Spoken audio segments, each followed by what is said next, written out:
রমজান মাসের প্রধান আমল হলো রোজা রাখা। রোজা রাখার চাইতে এ মাসের বড় কোনো আমল হতে পারে না। রোজা রাখা রমজানের সুন্নত না মুস্তাহাব? ফরজ। ফরজ মানে হলো আল্লাহর সেই নির্দেশ, যেই নির্দেশ লঙ্ঘন করলে জাহান্নামের শাস্তি অবধারিত, জাহান্নামের শাস্তি এড়ানো যাবে না, যে নির্দেশ মান্য করা আবশ্যক, এরকম একটি ফরজ। ইসলামের স্তম্ভ কয়টা ভাই? 5টা। নবী করিম সাল্লাল্লাহু আলাইহি সাল্লাম বলেছেন, বুনিয়াল ইসলামু আলা খামস। ইসলাম দাঁড়িয়ে আছে 5টি ফাউন্ডেশনের উপরে, 5টি খুঁটির উপরে, 5টি ভিত্তির উপরে। সেই 5টি ভিত্তির 1 নম্বর হলো শাহাদাতি আল্লাহ ইলাহা ইল্লাল্লাহ ওয়া আন্না মুহাম্মাদান রাসূলুল্লাহ।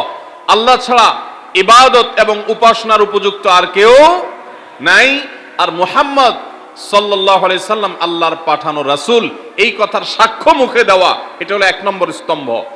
স্তম্ভ নম্বর 2 5 ওয়াক্ত নামাজ আদায় করা। স্তম্ভ নম্বর 3 যাকাত আদায় করা, যাদেরকে আল্লাহ সামর্থ্য দিয়েছেন, সচ্ছলতা দিয়েছেন। স্তম্ভ নম্বর 4 হজ করা। স্তম্ভ নম্বর 5 রমজানের রোজা রাখা।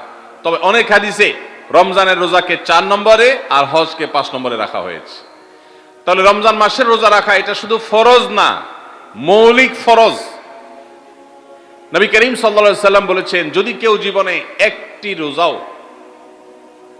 শরিয়া গ্রাহ্য ওজর ছাড়া কেউ যদি ভঙ্গ করে, রোজা না রাখে, রমজানের পরে যদি সে সারা জীবনও রোজা রাখে, দায় মুক্ত হয়তো হয়ে যাবে, সে কাজা আদায় করেছে, কাফারা আদায় করেছে, দায় মুক্ত হয়তো হয়ে যাবে, কিন্তু রমজানের একটা রোজা রেখে আল্লাহর কাছে যে পরিমাণ মর্যাদার অধিকারী হওয়ার কথা, সারা জীবন রোজা রেখেও রমজানের ওই একটা রোজার ক্ষতিপূরণ করা সম্ভব নয়।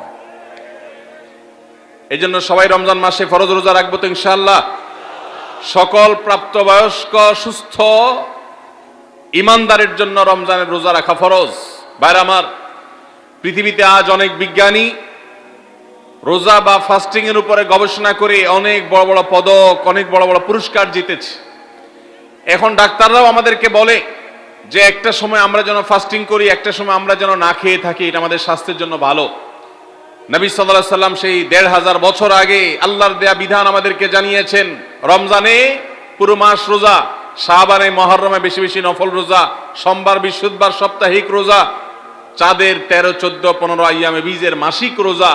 নিয়মিতভাবে এই রোজায় সিয়ামগুলো যদি পালন করি আমরা, তাহলে আল্লাহর সন্তুষ্টি এবং জান্নাত লাভ যেমন হবে, ঠিক একইভাবে